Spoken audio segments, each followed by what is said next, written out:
Some women look incredibly successful and secretly feel one inconvenience away from disappearing for a month.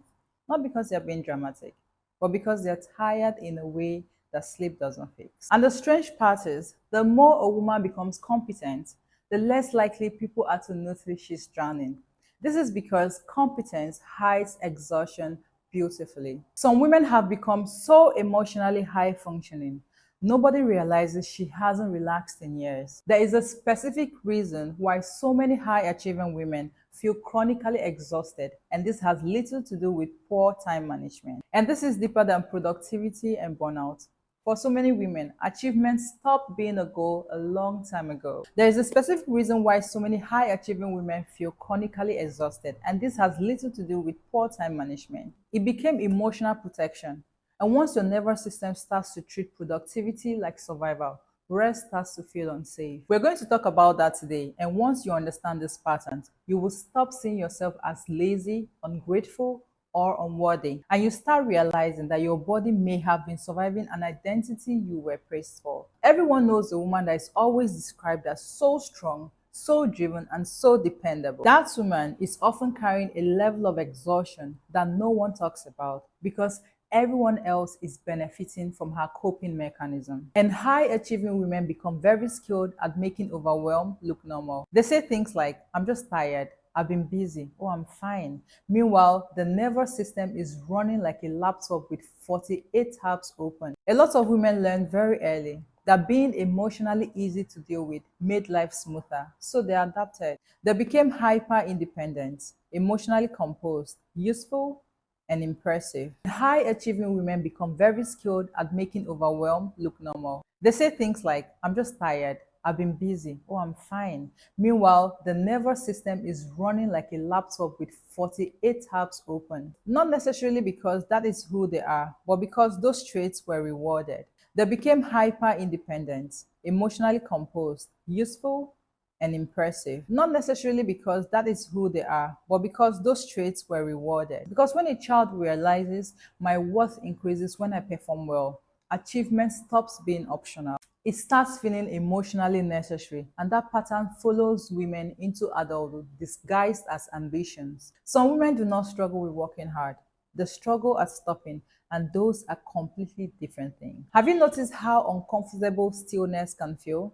You finally decide to rest, and suddenly your brain becomes very loud. The emails, the deadlines, the regrets, people you disappointed, the things you forgot, the age, the future, your goals, everything arrives all at once as soon as you decide to rest. This is a sign that your business was never business, but a distraction from your reality. Many high achieving women are unknowingly using productivity to regulate anxiety, to regulate guilt and self worth. So when they slow down, their nervous system interprets it as danger, not intellectually, but biologically. That's why most women feel more anxious during rest than during overwork.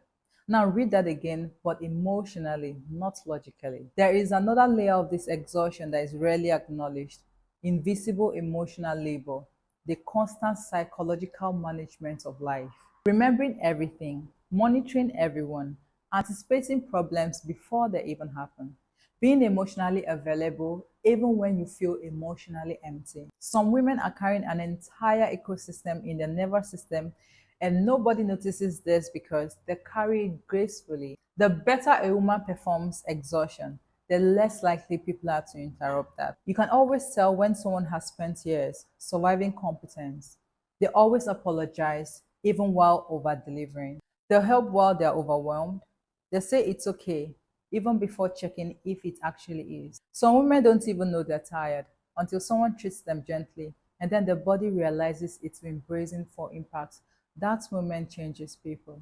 One of the loneliest emotional experience is succeeding publicly while deteriorating privately, because everyone keeps congratulating you while your inner walls collapses quietly. And sometimes success becomes dangerous for this reason. It can delay self-awareness. Achievement can buy comfort, it can buy access, it can buy visibility. but it can never substitute emotional safety. And a lot of high achieving women are trying to heal emotionally through competence. This is why the goalpost keeps moving, because unresolved emotional deprivation has no finish line. The identity of a strong woman sounds admirable until you realize how lonely it is, because people start to admire your endurance instead of questioning why you've had to endure so much in the first place. Some women became emotionally self sufficient because vulnerability was never a part of growing up. So now it is almost impossible to receive help without feeling guilt. They don't know how to rest without explaining themselves. They don't know how to exist without first earning it. And maybe this is the part no one talks about. You can be deeply admired and still deeply emotionally neglected. These two things coexist often more than people realize. Now, here's what makes healing feel difficult for high achieving women. Healing initially feels like failure because your nervous system is used to movement, pressure, performance, and urgency.